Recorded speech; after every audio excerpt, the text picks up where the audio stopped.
green dot. There it is. What is going on, everybody? Yes, we are alive. And yes, it's been 2 weeks, but we have reasons. Oh my God. Okay. Real quick, lowdown. I'm pretty sure a majority of you don't give a shit, but at the same time, you would probably understand. I had the opportunity to go see Sum 41 on the tour of the Setting Sum because Sum 41 is officially retired as this tour ends. And I had a blast watching Sum 41 basically throw it down.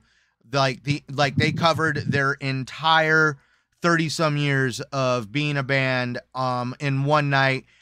They played longer and more energetically than any concert I've ever been to. I'm used to like a headliner playing for like 2 hours. These guys went for over 3 hours. I was shocked. And then I had to go hike around downtown Phoenix to get the hell out of that crazy hell. Oh my God. But yes, here we are. And then Mickey, oh my God, here we go. Flubbing name, sorry. Mickey here also had to have last week off because he had something come up. Life happens. Yeah, life happens. I'm not gonna like drive somebody like, no, you need to get your ass on the show. You get on the show. So but sorry it's taking so long, guys. I know, right? But we're back. So, all right. As people funnel in, we'll just at least kind of like, shoot the shit. So, Mickey, what you been playing over the past 2 weeks? Because of everything going on, we really haven't had a whole lot of time to play together. So, what have you been playing? True. Been playing Throne and Liberty and Diablo 4 with the new DLC, Vessel of Hatred. I've been playing the snot out of both. I like it. I think it's great. I think they've actually done a good job with Diablo 4. It's actually, I think, my favorite Diablo out of all of them, even including Diablo 2, which is like the mainstay of the whole Diablo series. But Diablo 4, I think, is now my favorite. They've done a really good job with it, and I'm enjoying it. I'm having fun with it. I know you don't really play Diablo, but I love it because I'm a Diablo fan. So yeah, I'm loving it. Da-da-ba-ba-ba, I'm loving it. It's cool. That's good.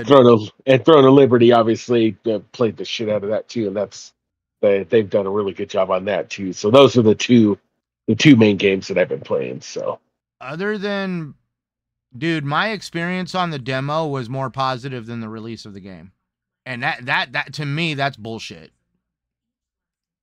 For what, Throne and Liberty? Yeah.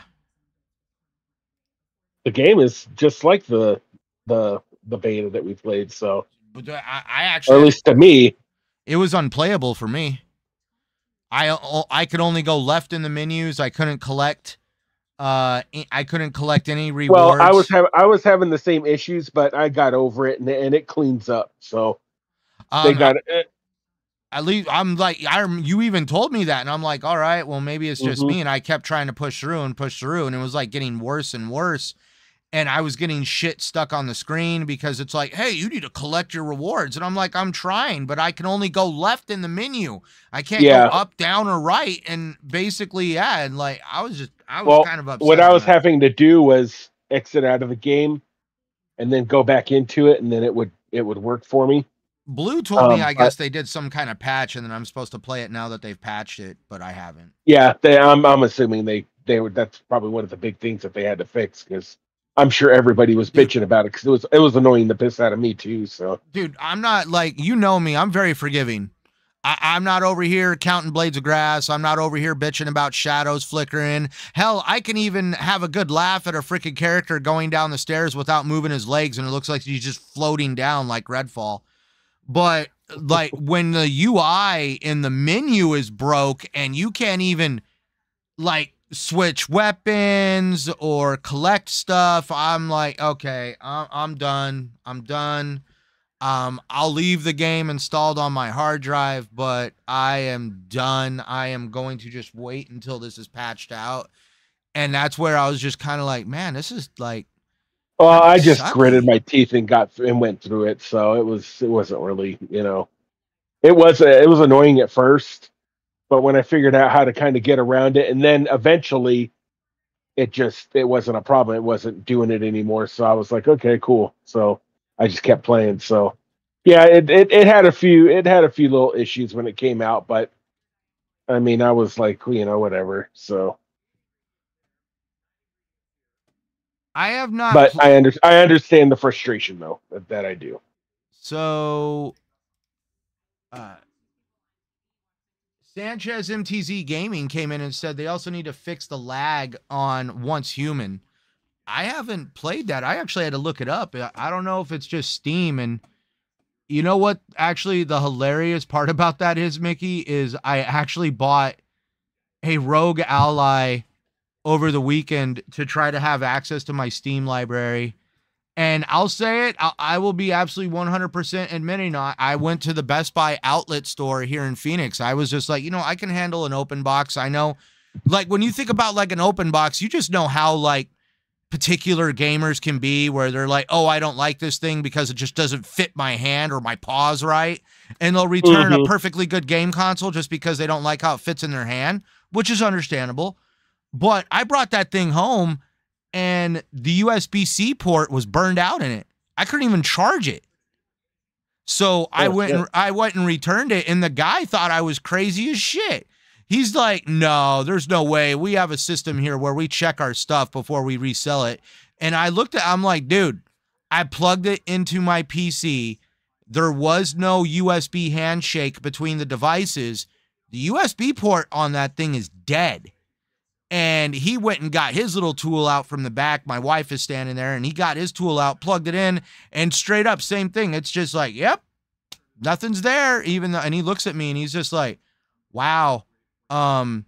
He apologized up and down. Like, he's like, we're supposed to go through these. And he's like, this one got, I'm like, yeah, well, I guess that kind of makes it to where I just returned it, got, my money back, and was like, yeah, I'll think about maybe getting another one in the future. But I just have my concerns now because, I mean, if whoever is supposed to be checking these things freaking lets a bad USB-C port out the freaking door, like, come on. Right.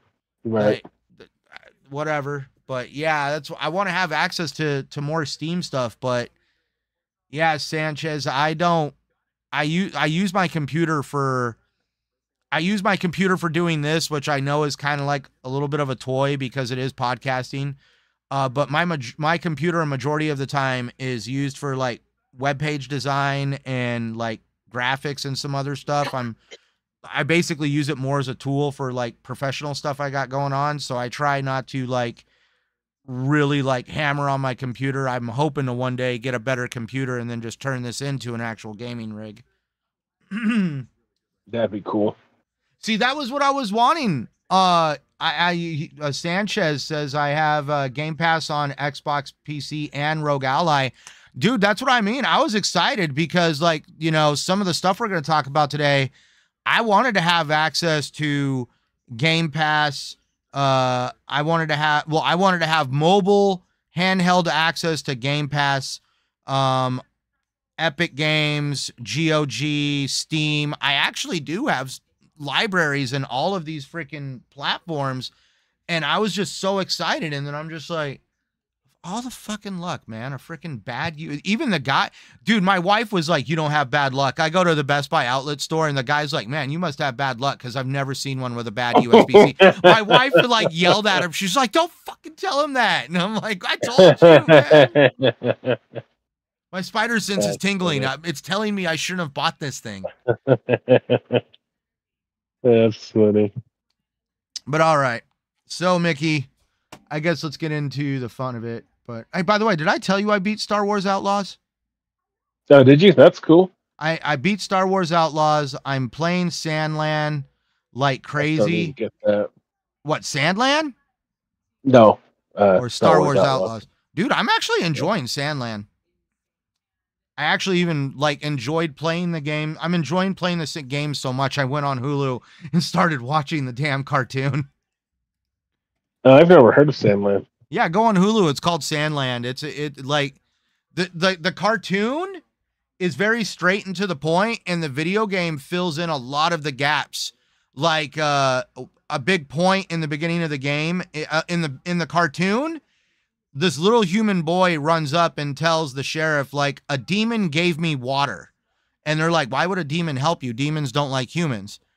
And that's all they go into it in the cartoon. In the video game, you're actually with Beelzebub when he finds the human and sees the human, like, just like, sees him with water, and he actually gives the human water. And like he gets crap from the other demons. They're like, why would you help another human? And they're like, well, we would have nobody to scare if they died. So he's like, I'll just, get him when he's older. So I had to laugh at their logic behind it. But it's like, basically the video game is filling in a lot of gaps with the, oh, dude. So yeah, that's a game that I was going to bring up to Mickey. I'm glad you brought that up, Sanchez. So Mickey, we'll just kick one off right now. What the hell? So, where the F is it? Yes, here we go. We've actually got a whole set of notes on this one. So, do you know who Atlas Games is, Mickey? Not off the top of my head. They're more commonly known for like Persona. Okay, I've heard of Persona, but I've never played it. Eastern developer, over from Asia. Xbox decided to do a really cool deal with them, where even though the game is being released on PlayStation and Xbox, Xbox got the marketing for it, and so therefore a lot of people have been trying to be like, oh, the game's gonna flop because Xbox is marketing it. Well, Xbox has been doing a good job of marketing it, and it's on my radar. I'm pretty sure as soon as I am done with Sandland, I'm going to get the game Metaphor ReFantazio. Apparently, it's an 80-hour plus RPG done by Atlas. And here's a cool part about it. Apparently, according to the article I read, which was off of Games Radar, the game is inspired by Lord of the Rings, but they shifted the focus of the game for originality. And it definitely looks like a very interesting game. Yeah, Mickey, go check it out on Xbox on new releases, and it's called Metaphor ReFantazio. The game itself looks like a damn cartoon, but I am definitely very intrigued, especially because of how much fun I'm playing how much fun I'm having with playing Sandland. That's where I do have to agree with Sanchez here that Metaphor definitely game of the year. Like, I've heard a lot of people basically saying that this is a game that, they wish a lot more people would, and when they say a lot more people, they're talking like the people obsessed with the Call of Duties and the Fortnites and these just massive multiplayer games, stuff of Western culture. And they're like, guys, you are sleeping on a really good piece of Eastern art. So I'm looking at it right now. Oh, we get to have a reaction. It looks interesting. I'm excited. I mean, it's definitely it's an open world RPG, which is my flavor. I'm just looking at the screenshots, though. I'm not looking at the video, but that's perfectly fine. Okay. Yeah, I might have to check that out. So, alrighty, let's really kind of dig into it. I've got a great group of articles and discussions to have, and I'm hoping to make this fun. Shit. I have too many notes, Mickey. God, I got to spend a lot of money this month. This is fucking ridiculous. I know. At the end of the month, we've got Well, we got New World Eternium out right now. I know. I've got to get that. Also, Visions of Mana. I want to get that. What, you wanted to get what? Visions of Mana. Visions of Mana is on my radar. I would have to say New World is on my radar. What is Dragon's Age? Radar. Yeah. New World. New World. New World. Isn't that New World Artanium or whatever you freaking called it? Oh, you're talking. Oh, yeah. Okay. The Eternium. Yeah. Yeah, New World Eternium. Yeah, or Eternum. Yeah, you're right. So, but you know, Mickey, with all these games and the fact that we were talking about the Rogue Ally, the real reason why I was really wanting to get a hold of a Rogue Ally is because of the first subject we're going to have here right now. So according to the article that I got here, Xbox Cloud Gaming is going to see an expansion. So, Mickey, are you aware of what cloud gaming is and how it works? Yes. Okay. So we all know that Xbox back in the day had, Xbox cloud streaming, Xbox game streaming, whatever the hell you want to call it. It really just kind of only involved a small handful of games, primarily those that revolved around the Game Pass subscription service, and then they recently bundled the game streaming portion of Xbox game streaming into like Game Pass Ultimate. And so now here we go. Starting November 2024, Microsoft will allow users to stream Xbox games they own beyond those in the Xbox Game Pass library. The expansion is part of a project internally known as Project Lapland, which has been working on enabling streaming for thousands of Xbox games. Xbox insiders will be the first to test this new feature in November before it's made available to a broader audience. The project will eventually support streaming thousands of Xbox games, but some titles may be excluded due to licensing restrictions. The project licensing starting in November, players will be able to buy and stream Xbox games directly from the Xbox app on Android, thanks to a recent court ruling that stops Google from mandating Google Play Play billing in the Play Store, which we'll talk about in a few. And so the Microsoft initially planned to launch the game library streaming under Project xCloud in 2020 and then announced support for it in 2022, but delays occurred due to the complexities of preparing the necessary infrastructure for thousands of games. Microsoft is also working on a browser-based Xbox mobile store initially intended to launch in July.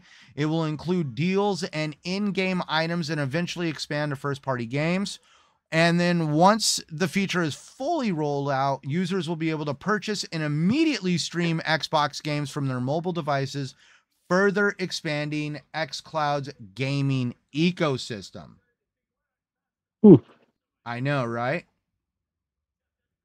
And like now that's where we're going to get into, like we just talked about, like before we do it all. So in a ruling in Epic Games versus Google represents a significant change in the Android app market. So here's some notes real quick, everybody, because this is kind of like, like Xbox doing this on the heels of this ruling. Like it's actually kind of interesting that this is all happening at once. Either Xbox is one hell of a strategist or they got lucky. So Judge James Danto ruled that Google's Android App Store constitutes an illegal monopoly, requiring major changes to the platform. So like this is kind of like. So does that mean that they're going to open up the Google Store to Xbox stuff, or they're going to make it so it's kind of like the crap that Epic Games pulled with Apple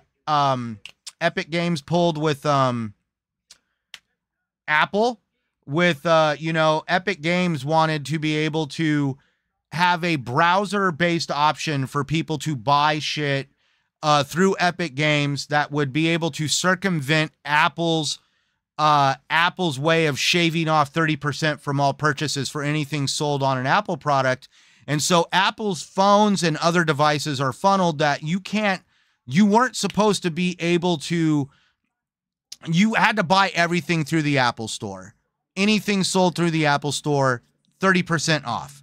Like they take 30% of the earnings. And Epic Games tried to make it to where like you could buy shit. If you're in Fortnite, you could buy stuff directly through the Fortnite game, which would circumvent the 30% thing.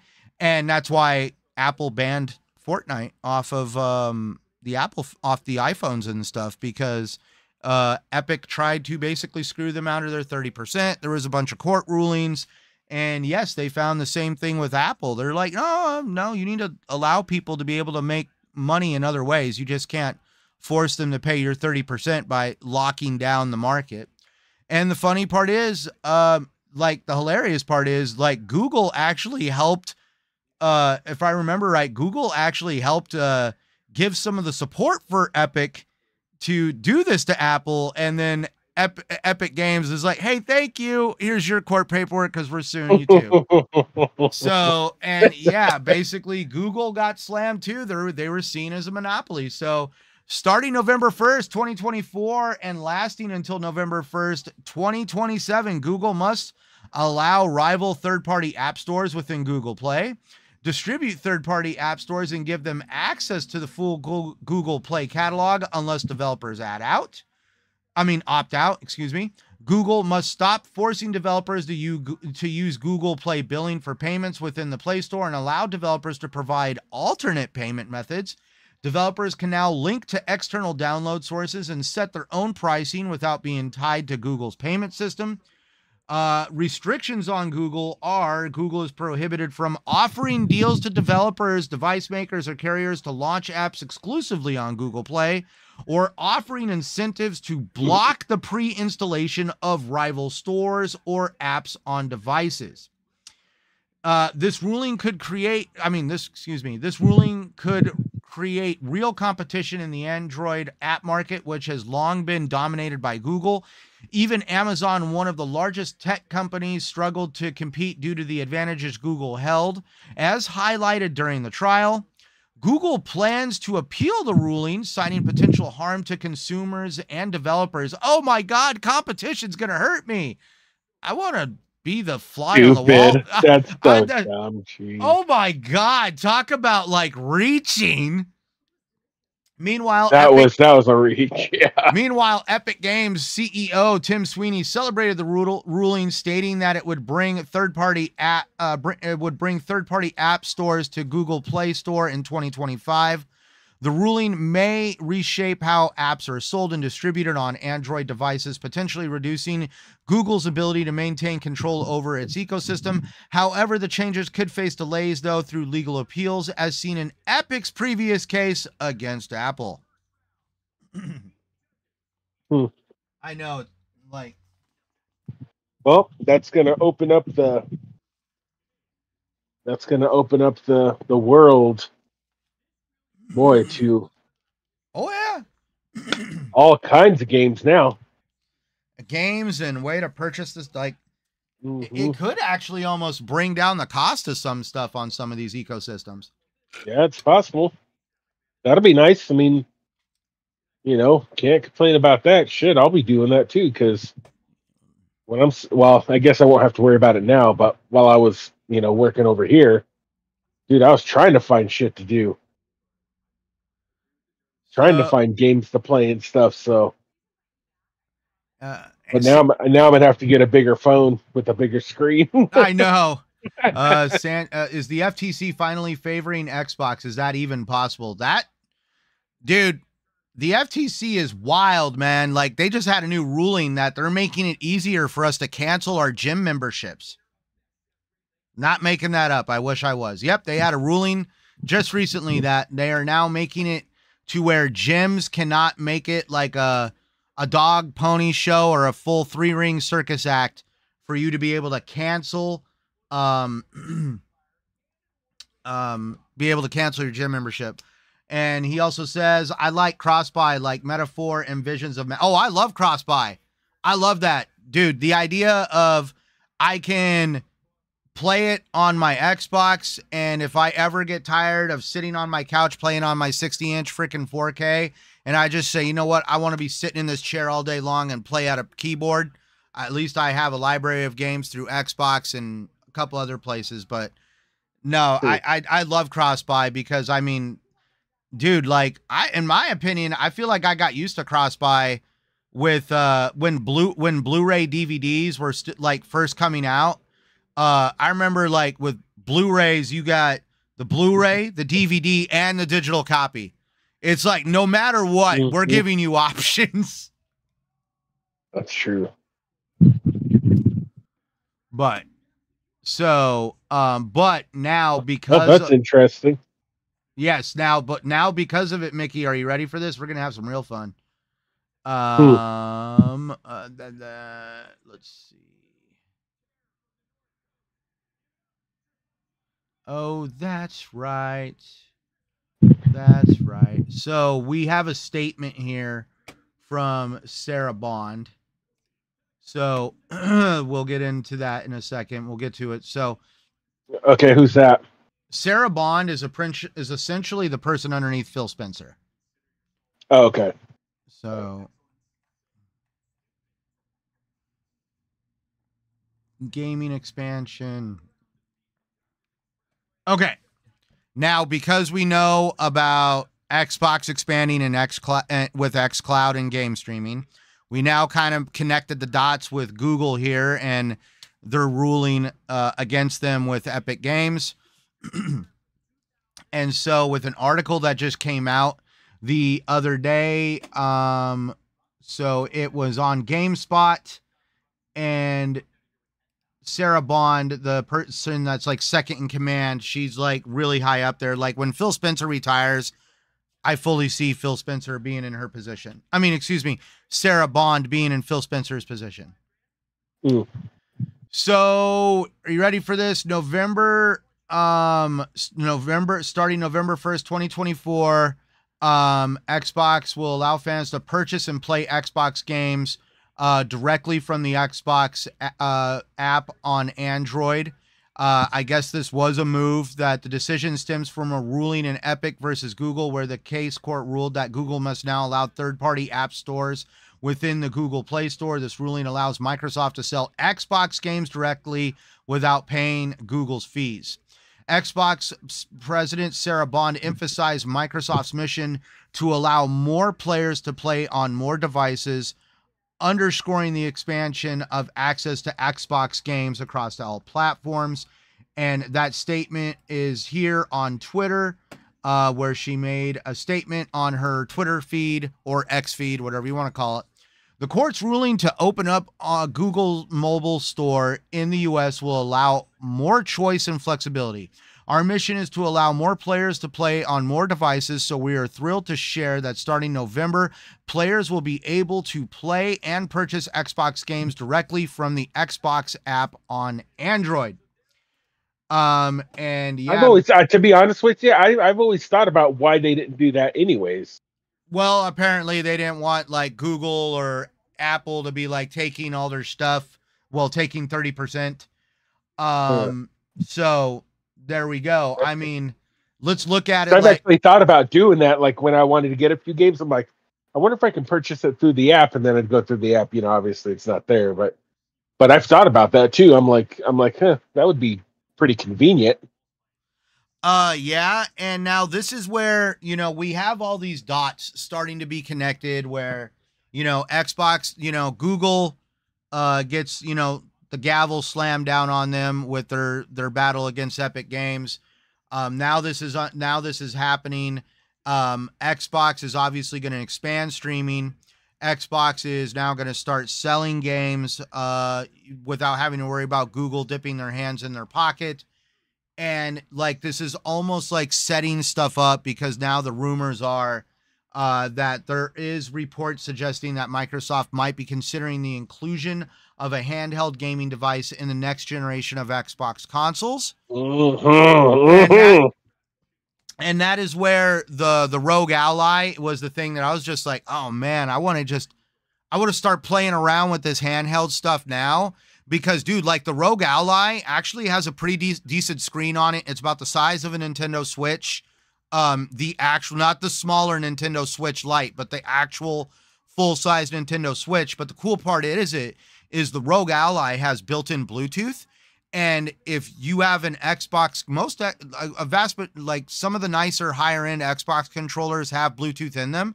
And you could literally set your controller with Bluetooth to the device, and you don't even got to use it as a handheld. You can just literally set it up on a kickstand and play your Xbox games, your Steam library, your what's the other one? Your Epic Games library, GOG. Dude, there's a lot of stuff you can do with some of these handheld devices, and I really do see I don't really see the console becoming the way of the dodo bird. I just seen gaming becoming more and more mainstream by, being able to let gamers access games wherever they want, when they want, on the devices that they prefer. Make sense? So I'm wondering if maybe on the next round of Xbox consoles, if they will institute Bluetooth, then maybe they could, because maybe what you could do is take that new Xbox controller and use it, and connect it to not just your Xbox, but maybe connect it to your phone or tablet or whatever you're using. Wouldn't that be feasible, right? It should. I mean, like stream to your phone through Bluetooth? No, so basically like if they added Bluetooth to the Xbox, so basically like you're connecting your Xbox controller to your, like, this is in the new era of Xbox, like whatever their next series of Xboxes are, say they've got Bluetooth on the Xbox and you can use Bluetooth to connect your controller to the Xbox. That way, if they utilize Bluetooth that way, then you can also take that same controller and connect via Bluetooth to like your phone or whatever, to use the controller to play the games on the, you know what I mean? So it would not only be good for the Xbox, it would be good. You could actually use that same controller to connect. So actually, to other... with game streaming, you can do that. If you have a controller with Bluetooth on it, you can now actually connect your phone, connect your controller to your phone, and actually play certain games using the controller on your phone. But you have to get a particular Xbox controller that has Bluetooth, though, right? You know what? Do all... Oops. Xbox.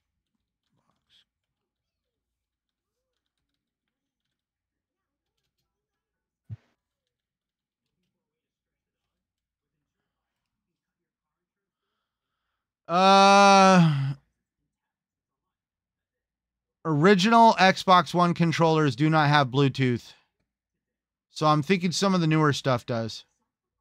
Okay. I'll have to do some research on that. How do I know if my Xbox controller has Bluetooth? And this is directly from Xbox support. You can identify the type of controller you have by its physical components. On Bluetooth supported controllers, plastic around the Xbox button is part of the faceplate of the controller. On controllers without Bluetooth, the plastic around the Xbox button is only part of the top where the bumpers are. Wait, the plastic is part of the faceplate of the controller. Okay, I get it. Yep, the original. Yeah, I see what they're saying. Yeah, the original. On the original controller is the plastic draped down and went down across the controller, and it was part of the bumpers. Okay, I get it. So on the newer controllers, they have Bluetooth in them. Okay. I'm gonna have to test. I'll have to test that. Watch, I'm probably getting yelled at in the chat. Yeah, even yeah, and Sanchez is also saying you can dock the Rogue Ally and play it on a monitor or TV. And that's something else I saw too with the dock. I know, like, dude, that I'm sorry, Mickey, but I held that thing for probably a few hours and I got to play around with it a little bit. I was so pissed. I'm like almost like, do I throw the dice again? Because dude, they like for it being an open box, it was like $250 less than getting a box that had the tape intact. Ooh-wee. You know what I mean? I'm like, so you're telling me somebody And took that's this $250. I know. I'm just like, man. All right. So, but now getting into it. Now, because of all this stuff about, game streaming, digital marketplaces, and all that stuff, you know what that means, right, Mickey? More digital purchases. Oh, true. Well, you know how I feel about, digital. Like I kind of like I accepted it with gaming because at least for me, gaming, there's a little bit of a difference in being able to download a game. I feel like I've seen better results in gaming with making sure people at least can retain their purchases, unless it comes to like something as a games as a service or an online game. But with like movies and television and stuff like that, we've seen swathing amounts of content just stripped from people that they had purchased for sure. So, well, Mickey, some things are probably going to change, hence the title to this show right here. What's it called? The death, the DRM death blow.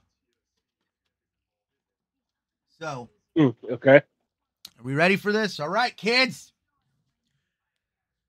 New California law inspired by Ubisoft and Sony's recent stripping people of content. Ubisoft with The Crew. It's amazing that the game The Crew is just going to bite Ubisoft in the ass so many times.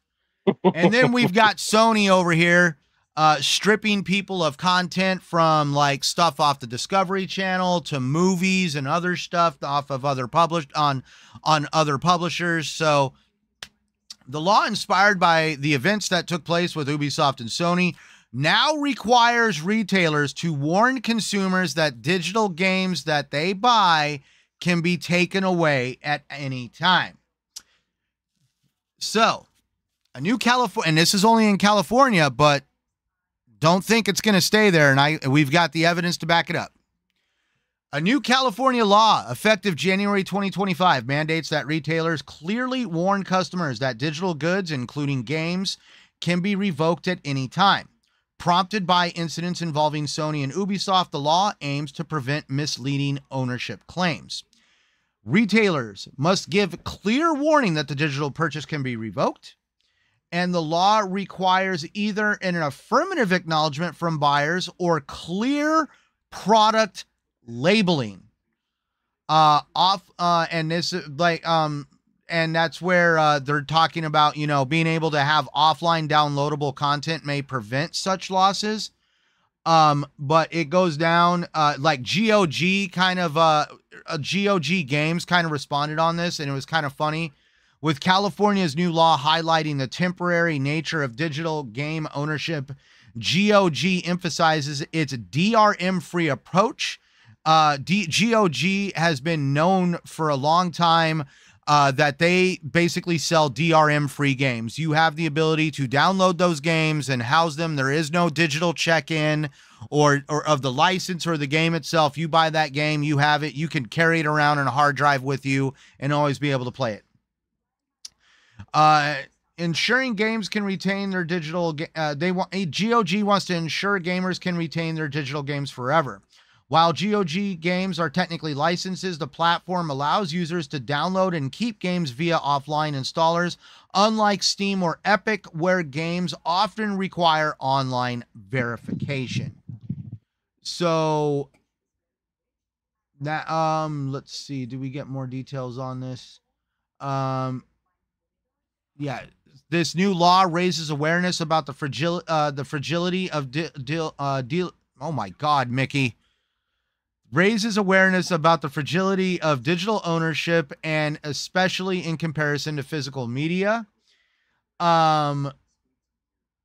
Yeah, they're really like, again, they want to see clear labeling on digital products or have buyers acknowledge a risk before purchase.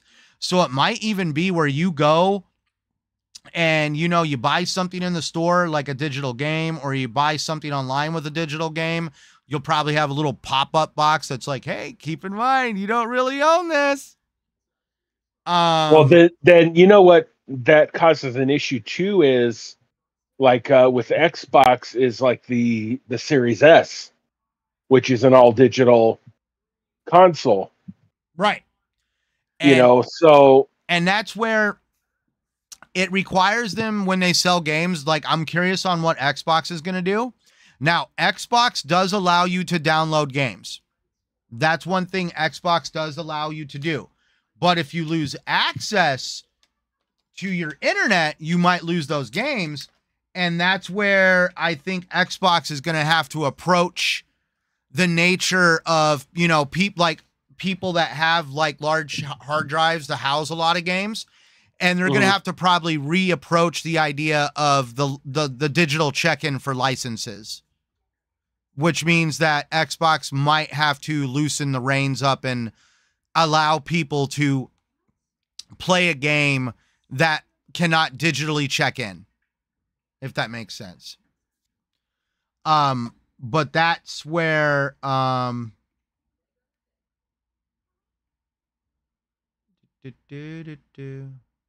if these companies actually go through with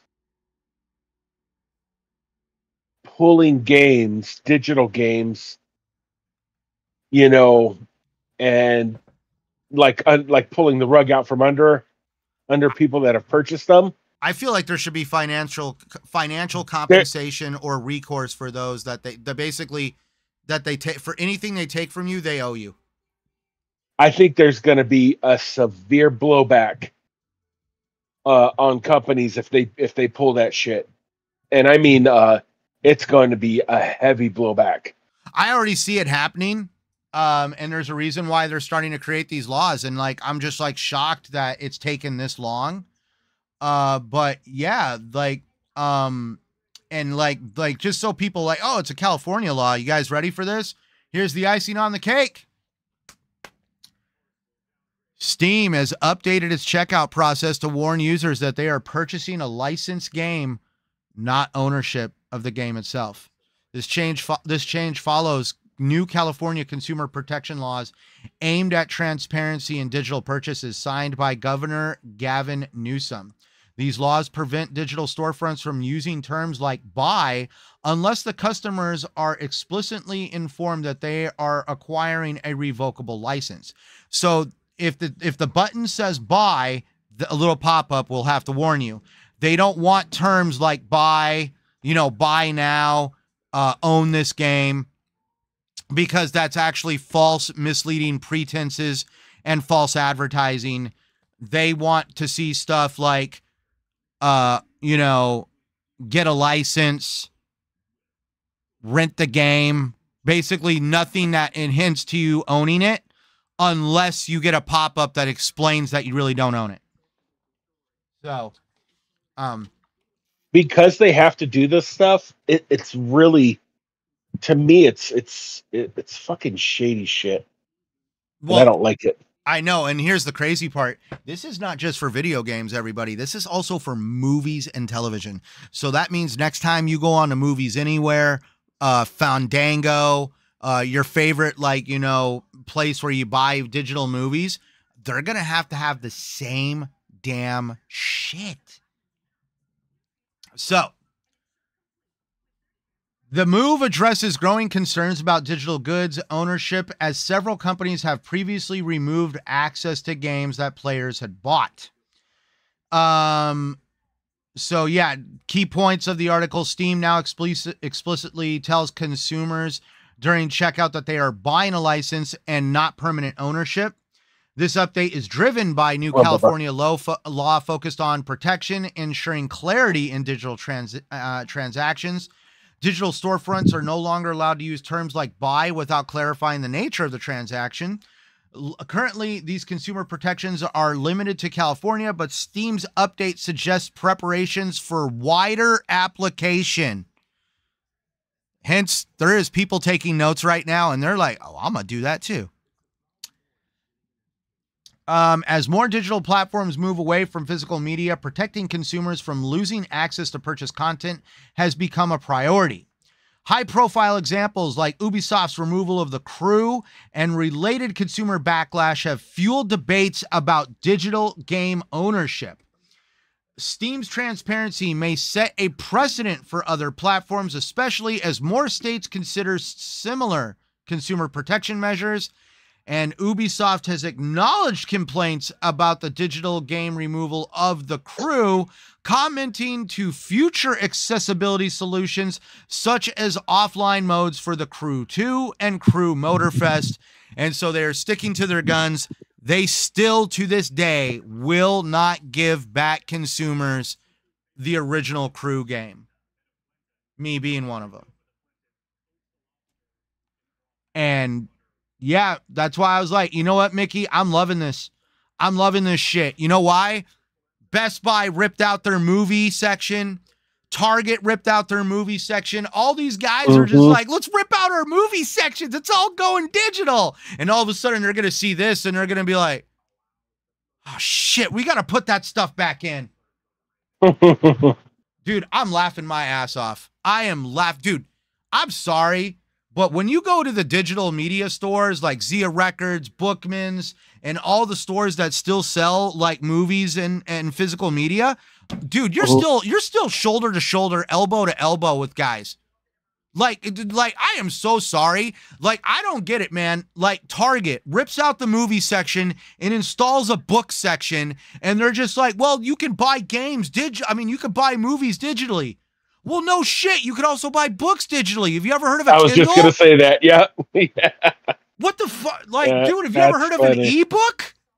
Yeah, I was just about to say that too. Yeah. So I'm like, oh my God. Like, dude, I'm going to tell you right now, I would love to have a huge movie collection in my home, but I don't does anybody know anybody that like has a bookcase in their home anymore with actual books in it? And I'm not saying it. I'm not saying that it doesn't exist, but I'm just like I'm just. I understand where you're going, though. I understand which way you're going with. Dude, and the funny part is, like, whenever you walk through Target, the books all have these stickers on them. Buy this book now for 30% off. Uh-huh. What, are you having a hard time selling the books? Yeah. That's funny. Huh? Oh, I startled my wife. Sorry, I'm on my I'm on my physical media soapbox over here. I know Destiny 2. Yeah, Sanchez made a good point. Bungie with Destiny 2 also removed content that we already bought, like the Temple of Osiris, Forsaken, the Battle of the Red Army, the very first, basically the story that made Destiny 2 for us, like when it first came out. Like, I'm just like shocked at that. Yeah, Sanchez, we need to go back to buying physical DVDs and movies and games. At this point, I'm even starting to lean back to going back to games, man. Doesn't PlayStation also sell digital games like Xbox and Steam? It does, and that's where I'm like, as they roll this out more and more and more, like, dude, like, there's a lot of money over here in the United States with entertainment, and that includes movies, television, music, and video games. And I see this slowly starting to become something that a lot of these companies are just going to have to be like, I guess the free reign that we had is ending. And Maxima, it's kind of funny because GOG also sells licenses just like Steam and Epic, etc. The difference is games on GOG are DRM free, but if you bought the game before delisting, you can keep it same as Steam. California leading the curb as always. Imagine if millions of people can't play their purchased games on Steam. Oh yeah, that. And he also Sanchez also says FTC only PlayStation is immune from any lawsuits resulting from losing digital games. Diablo Mozart. I have over 1,000 DVDs and Blu-rays. Whoa! I bow to thee. My collection is not that high. I fished the pawn shops for almost all of it, dude. I don't like. I used to do that. I used to go to visit pawn shops, but then I realized that at this point I go and fish this stuff called Zia Records here in Phoenix, and they also have another one called Bookman's. And dude, wall to wall movies. Like, I mean, it's like a library of just shelves in there of just movie after movie after movie. Yeah, Bookman's is pretty crazy too. But dude, I've actually started kind of embracing eBay a little bit. Like, I just picked up the I just picked up the Blu-ray version of Jet Li's The One. I didn't know it would be that freaking hard to get that damn movie. Apparently that they don't publish, like, apparently they're not making they're not printing Jet Li movies anymore. So you got to buy like this game. So I lucked out, dude. I bought this game. I bought this copy of Jet Li's The One, sealed.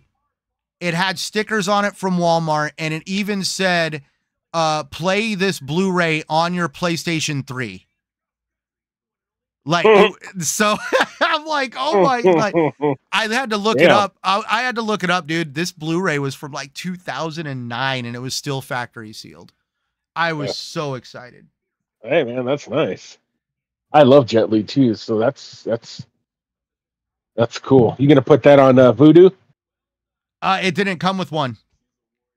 Oh, because it's 2009. Yeah, it's before. Yeah.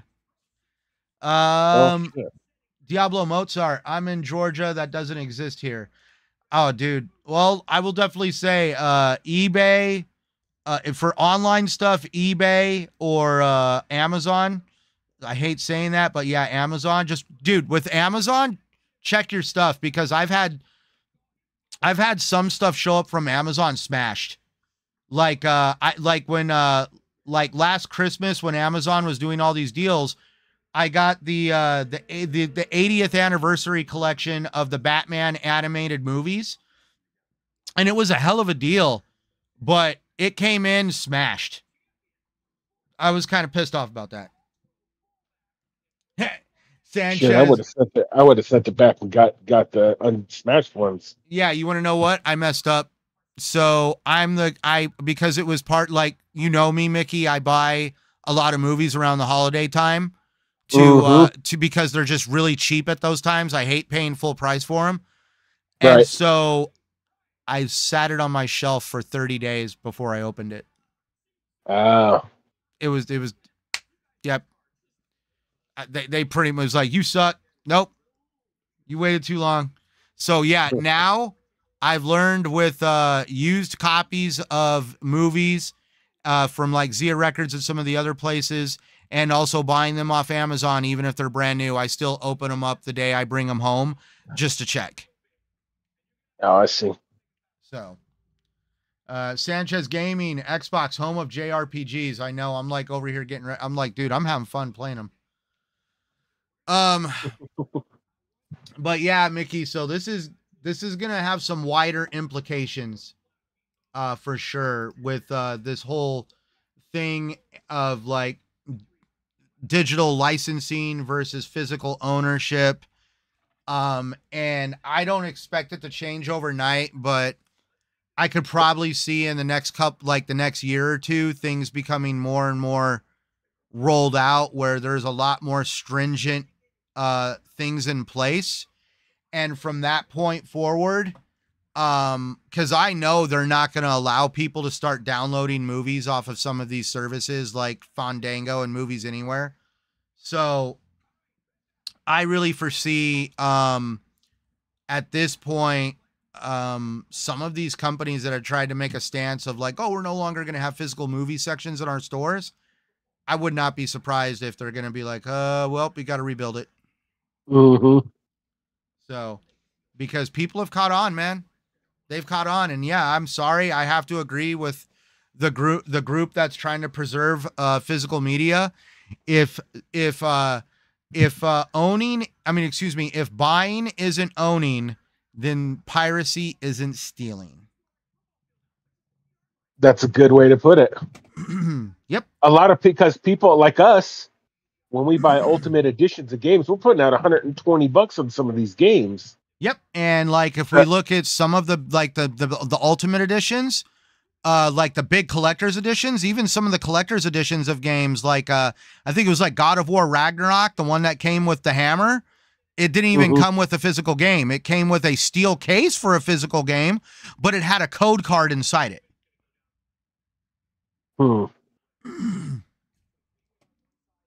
But yeah, I mean, like look at Star Wars Outlaws. I got the ultimate version of that game. Same with Avatar. I mean, some of these games you're just like, what? And yeah, it does kind of freak you out when you're just like, wait a minute, you can take that from me? So that's where we're going to get into our next one, because I think this is going to circle back around to Mr. Tim Sweeney over at hold on. You know who Tim Sweeney is, right? I've heard the name. I can't remember who he is though. CEO for CEO for Epic Games. Oh, okay.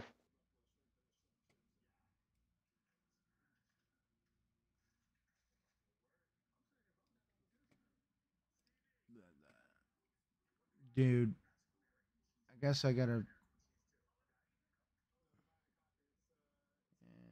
There's that. That'll be the next one we talk about. Tim Sweeney made a crazy freaking comment. That's where you're gonna laugh at this.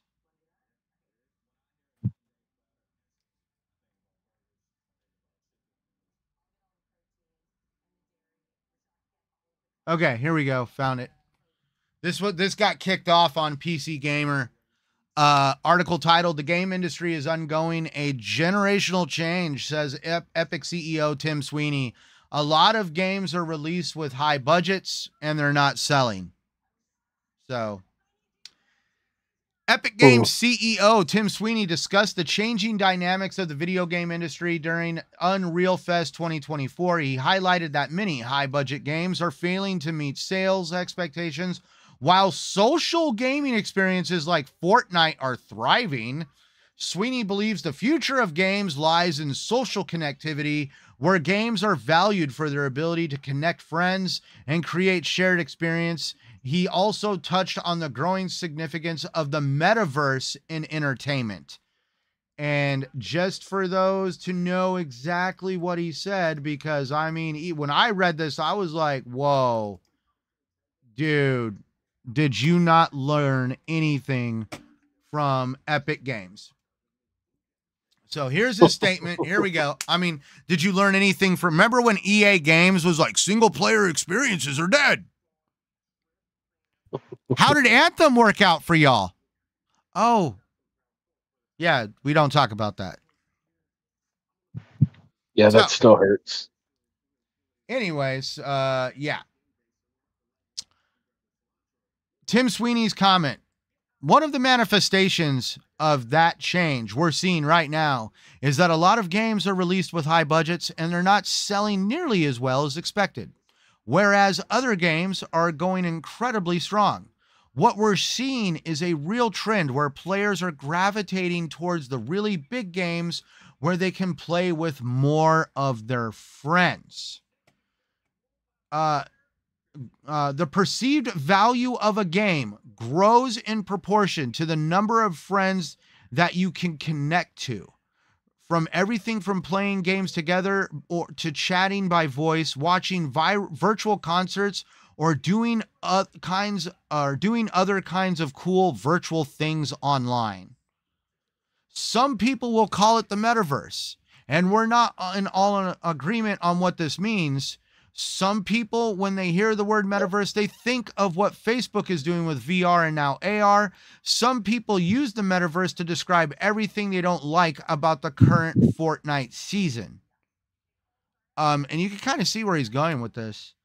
You know, because he's over here like excited over how Fortnite has found success to all the world's brands participating and dropping in, musicians reaching users, Disney and Star Wars and others all coming together to create a world-class entertainment experience that's ever evolving and live. That's really what we think the future of gaming is about. Mickey, how do you feel knowing that you can load up your favorite Star Wars character into Fortnite and go watch a freaking virtual concert as the future of gaming? Oh God, that sounds amazing. It just, you know what? That's something I'm really looking forward to. I'm going to go buy a $2,000 PC right now for it. I am sold. Oh my God. I know, dude. And I'm sorry, but I love, there's some funny shit here. The article, so obviously the first article was done by PC Gamer, and this is where it gets funny. They had a rebuttal. PC Gamer actually wrote an opinion piece. And so the first article was written by Andy Chalk of PC Gamer. The second opinion piece was written by Fraser Brown. And his article like really quickly summarized. The article argues that Epic Games CEO Tim Sweeney is mistaken in predicting the end of single-player games due to multiplayer and metaverse-focused titles like Fortnite. While Fortnite is a massive success, the author and other people view it as an anomaly, not the future of gaming. Mm-hmm. Single-player games continue to thrive alongside multiplayer titles, and the claims about death of certain gaming experience have historically been incorrect. And you know, the in the opinion piece, the author wanted to highlight the risks and challenges of multiplayer games and the ongoing popularity of narrative-driven experiences. And where is it?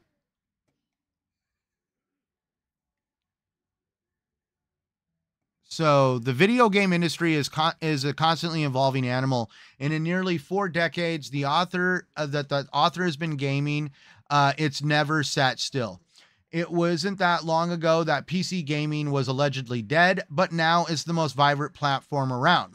The author has watched the rise of MMOs, the downfall and resurrection of adventure games, and the advent of MOBAs, and the massive impact of free-to-play live service games. These aren't generational changes, though, because the industry evolves in spurts and it's in constant flux, and so vast now it's impossible to say this is what gamers want.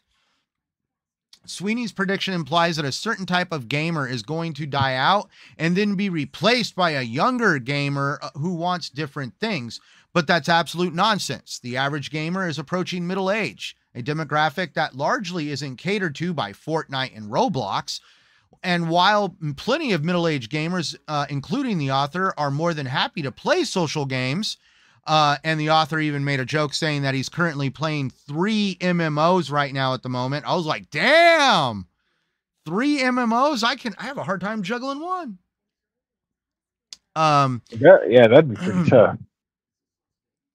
So, and the author went back and he said, time and time again, it's proven to be foolish to pigeonhole to gamers. Just look at EA. Back in 2010, EA Games then president Frank Gibao basically said that same thing Sweeney is saying now. I firmly believe that the way the products we have are going, they need to be connected online. Online is where innovation of all the action is at. Single player games are finished.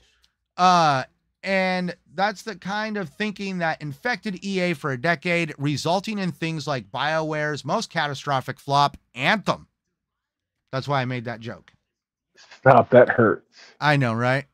Not you, honey. I'm talking about Phil. And then in a 2018 annual report, Ubisoft CEO Ves Guillemont insinuated the same thing. New releases now only represent a part of our business, which is now focused on long-term engagement with players. He said this before celebrating the Division, For Honor, and Steep. The model he wanted to push was the one that wasn't dependent on new releases, but in developing numerous multiplayer games. And yes, that has led to some successes, but also has given us Skull and Bones and Hyperscape. Multiplayer games have become just as risky as single-player ones. And I'm going to say right now, look at Skull and Bones for Ubisoft. Look at Concord for PlayStation. Look at Redfall for Xbox. These online multiplayer centric titles could have just as bad, if not worse, results than some single player games. Mm-hmm. Yeah. And yeah. Oh, and the chat's been going. Yeah, Diablo.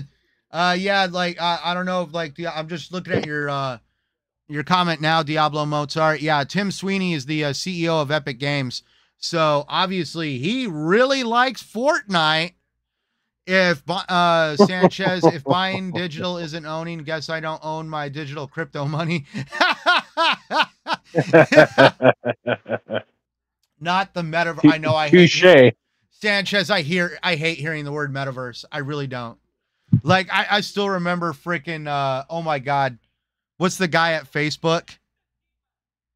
Oh, yeah. Mark Zuckerberg. Yes, you're gonna go to the office and get in your VR helmet, and you're gonna go into the boardroom with other people in VR helmets. And I'm like, wait a minute, we're gonna go to the office and stick our head in VR just to sit in a what? Dude, more businesses are trying to get people to go back to the office right now.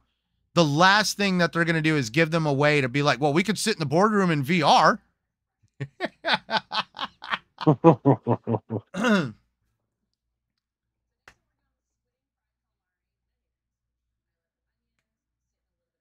Yeah, Jago, what's up, Jago6? Hello to you, sir. And he was commenting on some stuff in the chat, but he is definitely a champion. He gotten rid of all his DVDs and CDs. He put them all as digital now on SSDs and HDDs, which is standard hard drives and thumb drives.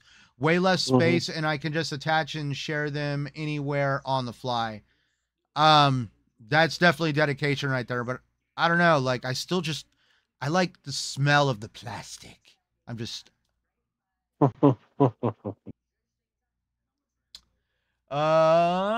see. Oh, they're just conversating with you guys. Yeah, Maxima also said all physical games after 360 have DRM. So yeah, there's a lot of that's what I mean. DRM has been used for a long time, but they're definitely starting to make it it's because apparently, that's where I was these companies have had free reign for years with DRM and doing whatever they want. But I knew that as soon as it becomes more mainstream and all these politicians catch on to it, and as soon as somebody starts deleting content, they're all gonna freaking start paying attention to this. And one of the big things I've always said is it's a very uncool fact of life that we all eventually leave this world. But did you know that actually transferring ownership to a digital library, a lot of times, through any service, whether it's Fandango or even Xbox, you're not supposed to transfer these to anybody. You're supposed to essentially just die and let those libraries just go inert. And whoever's around you has to build their own library. And I fully believe that your children or your next of kin should be allowed to reach out to Xbox and take ownership if by some chance you are tragically removed from this world earlier than expected through a car crash or another means, and your next of kin should be allowed to reach out and be able to have access to what you have put your hard-earned time and money into, and that you maybe would want them to have. So that's one of the things that I've always said, that, you know, it's going to become more and more relevant for there to be, at this point, some kind of regulation behind the digital marketplace. Do I want the whole world to become a regulated mess of just, I mean, like let's just say it this way. Like, I don't want to overhear and turn the government into a superpower where they're intrusive into our lives with everything. But I just do believe that when companies start getting a little out of control and doing stuff like taking stuff from you, I think that's where the government does need to do their job and step in and be like, you know, smack them on the hand and just be like, yo, stop that shit. So yeah, there's that, Mickey. I just figured I'd make you laugh at that one. You know, like, apparently, you know, single player games, once again, we need to go back to games as a service. No. I still can't believe he was just like over here, like, yeah, you know, you could go watch a concert in Fortnite. I'm out. I'm good. Yeah, I'll get right to that. Dude, if that's what it turns into, I will definitely become the retro gaming store's best friend and start buying old shit all the way. I'm like, I'm done. Yep. This is where I stop. I didn't get to play everything from my childhood, so it looks like I'll catch up on that. But all right. Well, speaking of Ubisoft, you know, they've come up a lot lately, you know, with their advances for, you know, games as a service, causing, you know, taking the crew and now causing politicians to start creating laws because they took like, of all the games, a freaking game that technically, I think there's more people now that know about the crew because it was taken away than when it was actually out. That I'm just like, wow, this is the irony. I know, like, even I'm pretty sure Ubisoft is just like, what the hell is going on? When you're put into the same category as what's their face with Destiny 2 and taking all their shit back, you know, it's not a good look. All right. So, Mickey, let's touch on this one. Ubisoft might be circling the drain. This was a Windows Central article. A Chinese mega publisher is reportedly considering purchasing the Assassin's Creed maker. Ubisoft, known for popular franchises like the Assassin's Creed and Tom Clancy's Rainbow Six, is facing financial struggles due to disappointing game launches and delays. And they're really apparently Star Wars Outlaws was disappointing, even though I'm like shaking my head at that. I'm like, why? Because it didn't sell good because it was a shit game, or it didn't sell good because people were just were offended that, you know, like, oh, I can't make out with this video game character. She's so horrid looking. I don't know. A report suggests that Chinese giant Tencent may partner with Ubisoft's founding Guillemot family to acquire the company and potentially take it private. Tencent already holds a stake in Ubisoft after an investment in 2023. Ubisoft stock has plummeted, especially for delays for Assassin's Creed Shadows. And then it goes like, yeah, I'm just kind of like, I don't know how to feel about this, man.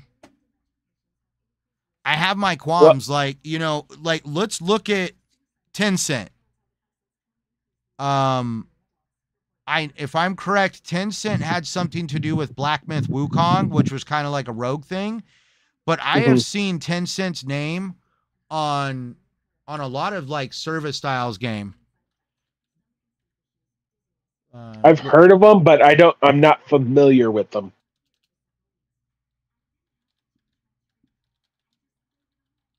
Let's see.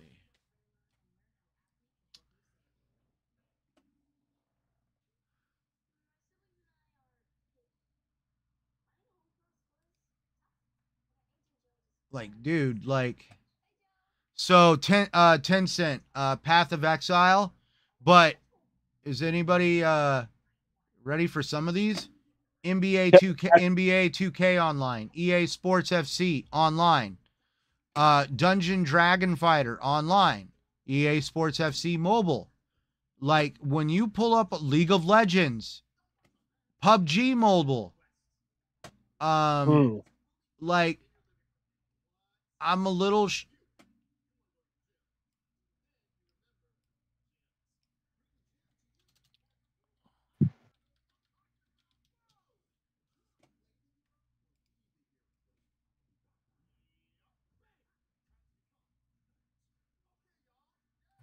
let's see.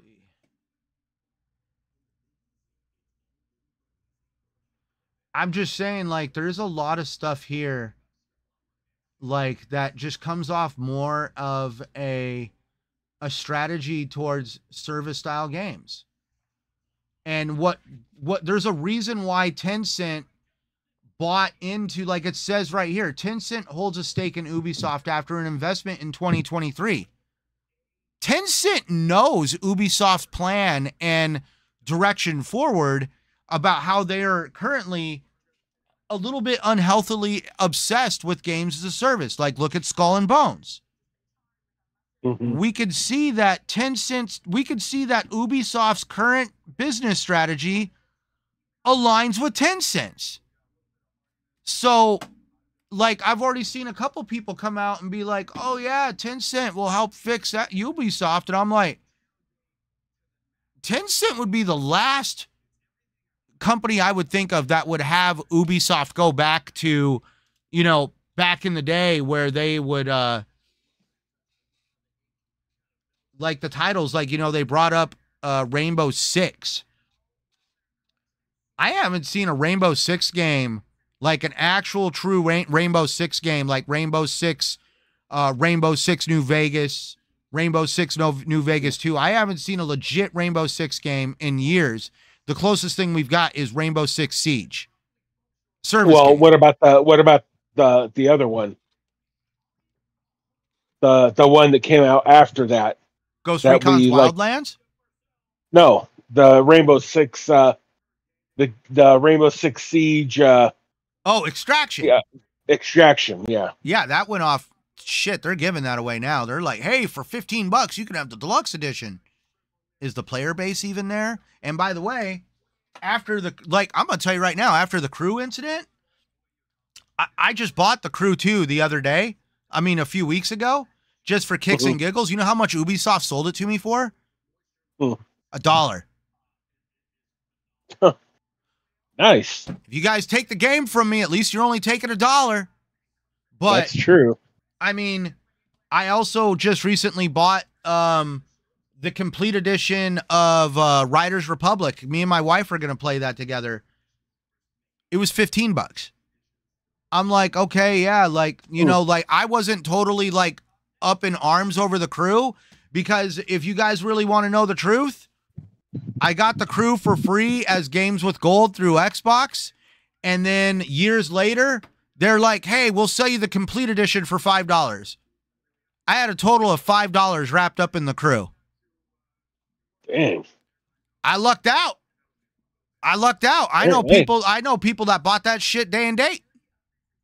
And I'm just like, and that's where I'm just like, dude, like, I think twice now about buying a games as a service, because I'm just like, is that game going to be here in a few years? Because, I mean, look at what happened with Concord. $40 game, $40 multiplayer games as a service style game. Lasted what, 2-3 weeks? Here's your refund, guys. At least they got refunds. I still can't believe that they fucking gave up on that game. Like fucking that. I'm like, I know it was like, it's bro, like, give it a chance. Jeez, crazy. I know. It's like me walking into the gym. It's like me walking into the gym, doing 30 minutes of exercise and expecting to see a 6-pack when I take my shirt off. Seriously. I mean, maybe maybe it would have turned out, not great, but I mean, you got to give it a chance for fuck's sakes. Oh, here you go, play it. Oh, okay, all right. You know what? Nah, it's no good. Well, can I turn the game system on and try it first, or what's going on here? I know. God dang. So, that thing with Ubisoft is going to be interesting because I had read that they were going to start working on Division 3 after they had they did something with Star Wars Outlaws or whatever. They were going to start on Division 3 after that. So now it's going to be interesting if, but that's also scary. What happens. They're going to start the Division 3. So we're in 2024. Does that mean the Division 3 is going to be a next gen game?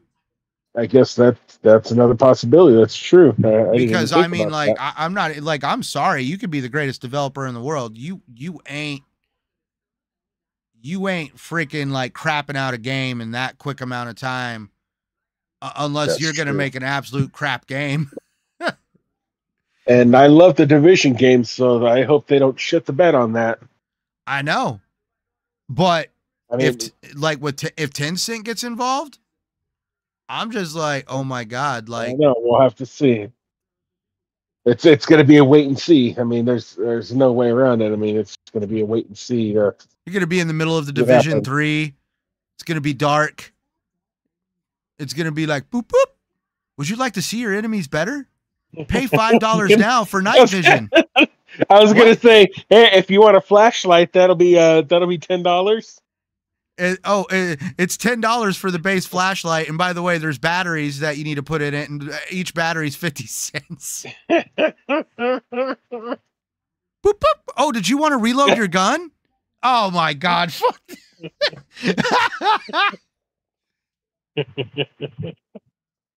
Oh my god!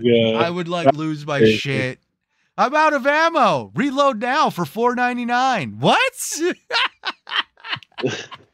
I'd be like, you know what? I think I'm going to go download Minecraft and go play that for a little while. Oh my god, dude! I would be bent. I would be bent. Oh my god! I'd be like, this is bullshit.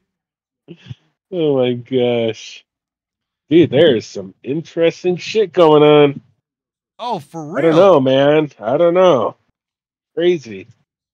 See, I'm not on the up and up. This is the stuff that you teach me, because I'm not on the up and up on this shit. So listening to this stuff, it's like, well, it gives you something to think about. So guys, this is what led to the podcast. Is I was always just giving Mickey the info on Xbox, and he was just like, why don't we just turn this into a podcast so that way you could deliver it to me and other people at the same time? No, that sounds like a plan. Let's do it. Man, that's crazy. So, blah, blah, blah.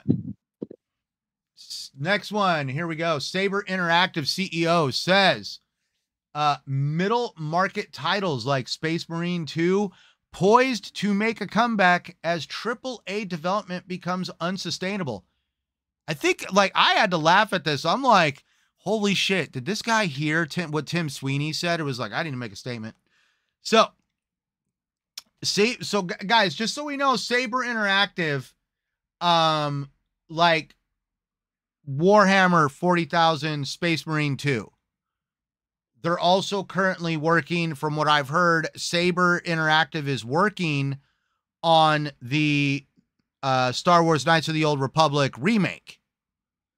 So I know that, like, this kind of gives me some like, ooh, this KOTOR remake might be good. Might be good. Saber Interactive CEO Matthew Karch argues that the rising costs of AAA game development are making it unsustainable. He believes this environment is creating opportunities for the middle market titles like Warhammer 40,000, Space Marine 2. Karch emphasizes that the industry's shift towards reducing cost doesn't mean a drop in quality, but suggests a potential shortage of new game content as studios face financial pressures. AAA game development is becoming too risky due to ballooning budgets. Saber is doubling down, wanting to focus on the middle market rather than high-end budget franchises. Karch predicts a decline in $70 games and a shift towards more sustainable pricing models. And he highlighted that the industry is experiencing significant layoffs and project cancellations. And this is where Karch hopes to return to a simpler, fun gameplay mechanic ecosystem. So I'm sorry, but it's nice to actually hear a developer actually, you know, talk about stuff like that. Like, I mean, like, I've always been kind of like sitting around like, dude, like, how much money did they spend on that game? We're only paying $70 for it? Okay. So what do you think, Mickey? Well, I don't know, because I mean, does that mean that the quality of the games is? I don't think that the quality of the game is going to go down, but it's not going to be like Ubisoft where it's like $130 for a 300-hour game. It's going to be like, $40, $50 for a 10-hour experience. See, for me, that doesn't sound, to me, that's not a great switch off. I mean, I understand, you know, the amount of money that some of these games it's taken to make some of these games, but that's the type of game that I like.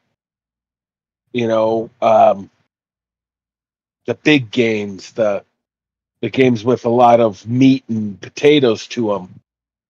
I'm not really big into the little short 10-hour games. Those aren't the games that I'm really into. You know, where other people might be. So, you know, no big deal. That's fine. But everybody, I think he should be, because I can't get this dude to roll the credits on a game for the life of him. That's true.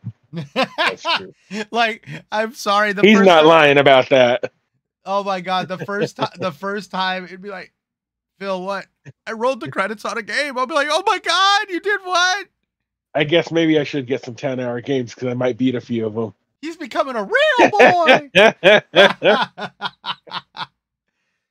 Oh my I don't know. God. I mean, I guess it could work. I mean, because I guess some of those developers could put out a good quality game, you know, without the large budget. But well, I only bring it up because, like, I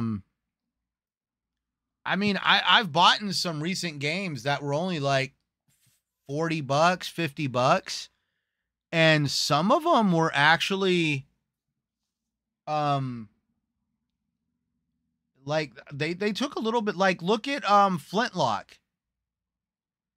That game was only a $40 title, and I probably got 20, 30 hours out of that damn game. That game actually is pretty cool. And that's I'm talking like, and like that's the kind of quality he's talking about. Like, you know, we don't need to have these 300-hour experiences. I mean, yeah, there's room for them in the market, but not everybody needs to do that. Well, I mean, it's different strokes for different folks. You know what I mean? Where you can play the 10-hour games and stuff and really enjoy them. Where that's not my preference. My preference is the bigger games. That's why I'm big on the MMOs and stuff, because I like the, you know, where you can really get into them and you could spend a lot of time into them, you know, and stuff. So that's my style of game. I love you, my brother, but what is your rank in Elder Scrolls Online? What does that have to do with anything? Because I'm like over a level 1000. I love my MMOs too.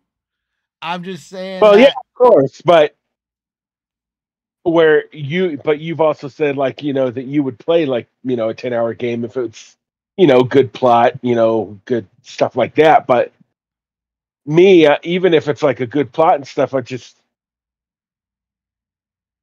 don't know. I prefer the games that take more time to develop and stuff like that. So I'm not really big into the short games. I prefer the the bigger games. Fair enough. I mean, that's why I played Ultima Online. That's why we played World of Warcraft. But for me, it's just the argument of like, just because it works for one company doesn't mean everybody has to do it. We don't need all games to look like each other. We don't need all games to have the big, like, because I put 300 hours into Assassin's Creed Odyssey. I put 300 hours into Assassin's Creed Odyssey. If anybody doesn't want to believe me on that, I will go pull up my shit on freaking Xbox right now, and I will show you the screen cap. Now, I do believe that number is a little inflated because there was times I would leave the game running and I would like go get something to eat with the wife, go to the store, come back, and it's still it's still rolling. But but that's where I'm just saying that, but that's still a significant amount of time for, a game. Yeah. And that's where, I mean, there's a lot of, like, I'm just saying that I like the idea that, that there is developers out there that want to focus on cheaper quality titles that don't run for 300 hours. They are just fine with a 20, 30 hour experience. Right.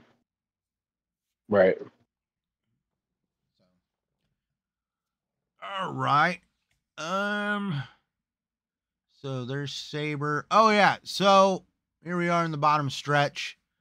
Let's get into some stuff that my favorite friend in the community, Mr. Blue, the blue one over here, awesome guy.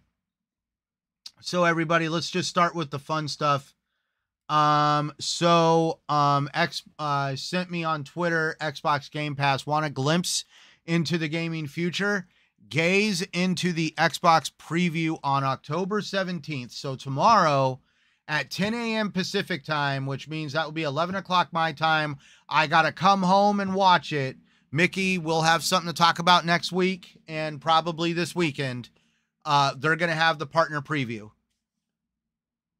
Do they have anything showing like what they're going to say? We are thrilled to announce the next Xbox partner preview at our No Fluff Games broadcast. It's coming this Thursday, October 17th. In the latest installment, we'll feature a mix of new and upcoming games from incredible partners like Remedy Entertainment, Sega, 505 Games, and many more, with over a dozen new trailers and, of course, over the course of around 25 minutes. So it's going to be about 25 minutes long. Okay. During the partner preview, you'll get a first look at gameplay from Alan Wake's 2 next expansion, The Lake House, an action-packed new trailer for Like a Dragon, Pirate Yakuza in Hawaii, a peek at multiple bosses in dark fantasy action game Wu Chang Fallen Feathers, multiple world premieres, and other great titles coming to Xbox consoles, Windows, PC, and Game Pass. As always, Xbox Partner Preview is about sharing exciting games from our new talented partners across the globe. You'll get new game reveals, release date announcements, and fresh new gameplay from up-and-coming games. And to sweeten the deal during the broadcast, Xbox Wire will post exclusive behind-the-scenes stories about select titles shown. And that's where some of the Game Pass stuff, Mickey, that's popped up, also sent by our friend Blue. So we've got the little, like the screen right here. So coming soon in Game Pass, we've got Call of Duty Black Ops 6. That's the new Call of Duty. That's going to set a new precedence for Xbox. We're about to see if the purchase of Activision Blizzard really is going to pay off, because this is going to be the first Call of Duty game that's going to be released with Activision under the Xbox umbrella of games, like game studios. It's going to be in Game Pass Ultimate, but they're also bringing Modern Warfare 3 to Game Pass Ultimate. They're also bringing Call of Duty Warzone to Game Pass Ultimate. They're also bringing in a couple other titles like Ashen. Mickey, I own Ashen, and I think it'd be fun to play with you. You might want to check that game out if you don't already own it. I don't know if your son owns it and that you game share it, but It's supposed to be like a Souls-like multiplayer. Okay. Ashen. There's a game called Donut County, but I don't even know what that's about. That's just a shoo-in for me. But we've also got South Park, The Fractured But Whole. Big fun play on words there. Mech Warriors Clans, Dead Island 2, and for PC only, my bad. Also, Dead Island 2 is also only on PC only. That's kind of shitty. Why? Interesting. I wonder if that'll change. But anyways, also for PC only, StarCraft Remastered and StarCraft 2.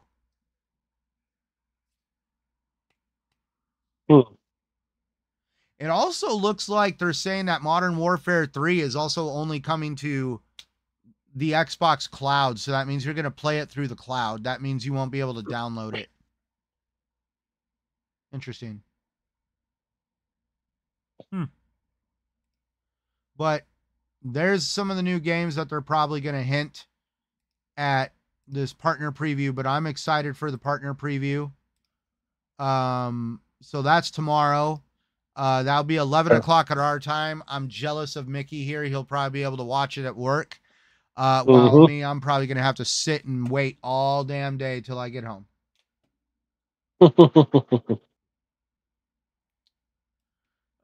What else do we got?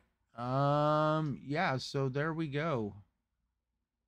That's pretty much like what we got so also, I guess there was a new trailer that came out. I guess Disney is releasing a new Tron game called Tron Catalyst. It's supposed to come out on the Xbox Series X and Series S in 2025. And I even like how are you old enough to remember Tron? Yes. My question is, I don't want to hear Tron Legacy. I'm talking Tron. Black lights and glow in the dark paint. I wasn't like really into it, but I know of Tron. I remember it like from back in the day. Dude, Tron is an awesome freaking concept. Dude, Tron was ahead of its time. It was really realized with Tron Legacy, but it was ahead of its time. I mean, that was just a different take on entertainment altogether. I might have to go back and kind of watch some of those and just to see, you know. Oh, damn, Diablo Mozart. I saw Tron in theaters. I'm that old. Yeah, I wish I could say that, but at the same time, I don't know. It's cool. God dang, Diablo. Yeah, I know, right? How was it watching it with Jesus? Oh my gosh. I'm just kidding. Oh my gosh, man. Sanchez need to finally play StarCraft. Heard it's good. I've heard a lot of stuff about StarCraft. And Maxima, Dead Island 2 is available on consoles. Yeah, I know it's available on consoles. I even bought it day and date. I played a lot of it, and even beat it. But I don't know, on the thing I'm looking at for the poster for what they're showing, apparently that the Game Pass version of Dead Island 2 only has the PC moniker next to it. So I don't know if they're putting Dead Island 2 in Game Pass for console as well. It just says PC. Oh, damn, he got you beat, Mickey. He says he's 55, and he said, ha, ha, ha. Yep, he has me beat by 8 years. It's all right. Mozart, I give him old man jokes all the time. When he's like, oh, I'm getting tired. Oh, is it past your bedtime?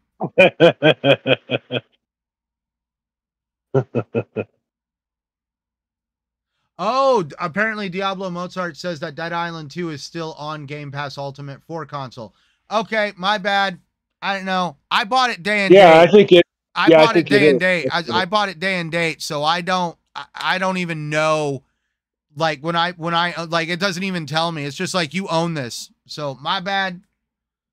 So I was looking through the upcoming games, and they have a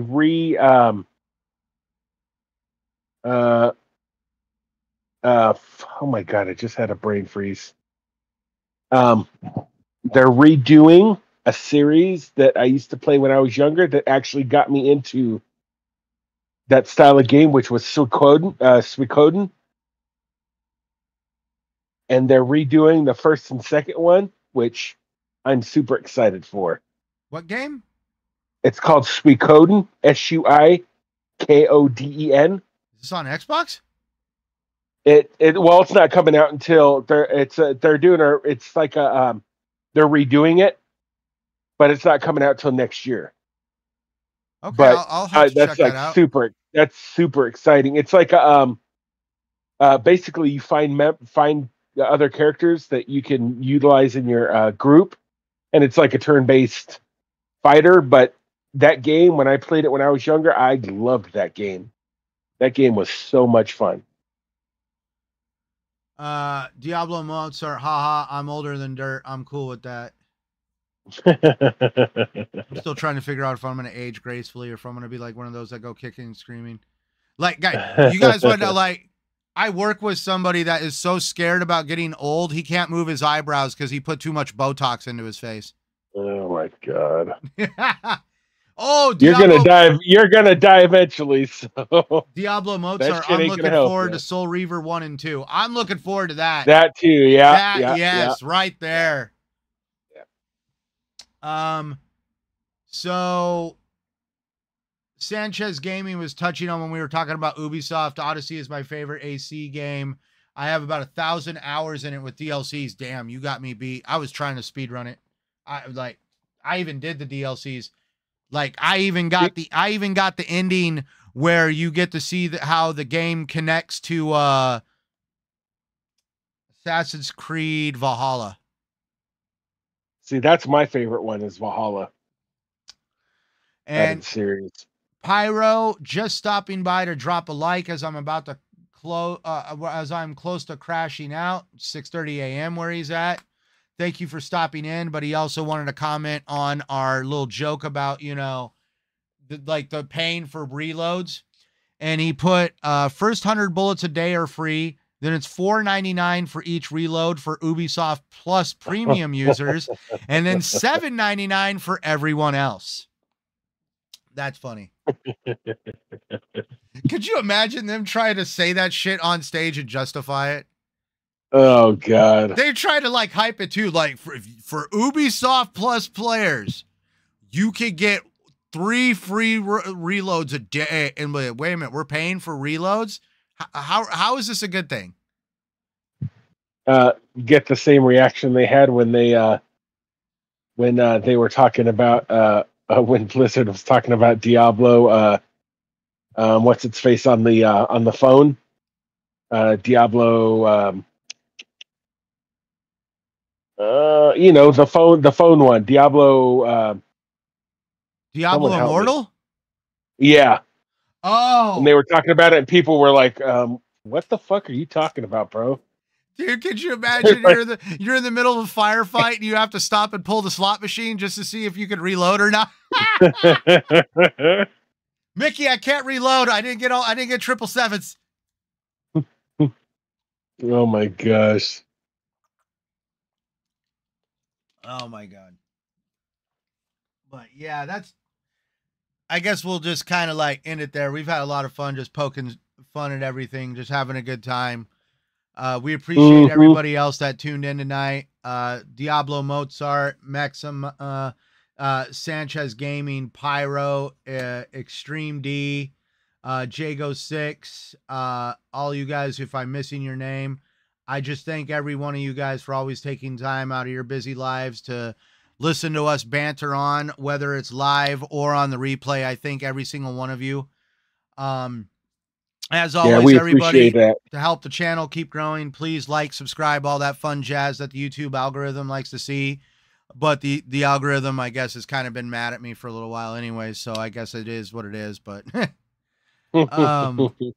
have a great night. It's 2 a.m. here. Yeah, it's going on 11 o'clock at night, so that means that you are on the East Coast. But don't worry, everybody. I know in about a month and a half, we'll be able to shift the clocks back for you guys where there's only going to be a 2-hour difference between us and the East Coast. But here in Arizona, we still stand tall. We're rebels. We don't participate in daylight savings time. No, we don't. Like my wife today was like thinking, it's like, you're going to miss your podcast. It's dark outside. It's 6:30. She thought I was lying. She had to go look at what time it was. Yep. That means that summer is about to go bye-bye. Finally. Dude, guys, we've had like, what was it? 10 days over 110 degrees in October here.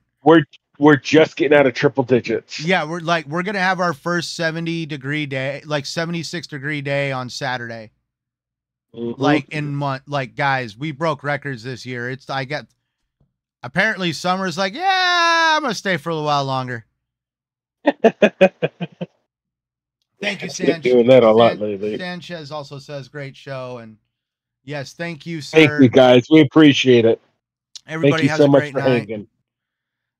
And yeah, so till next Wednesday, everybody. No, I don't have concerts planned and any of that other stuff. I'm actually set for the rest of the year. No more concerts for me. So, and I'm feeling better, so I think we should be good. I know, right? But all right, everybody. Till next time, we hope to see you again. And really, we thank you all for taking the time and listening to us. Thank you, guys. Have a wonderful night. Yeah, have a good night, everybody.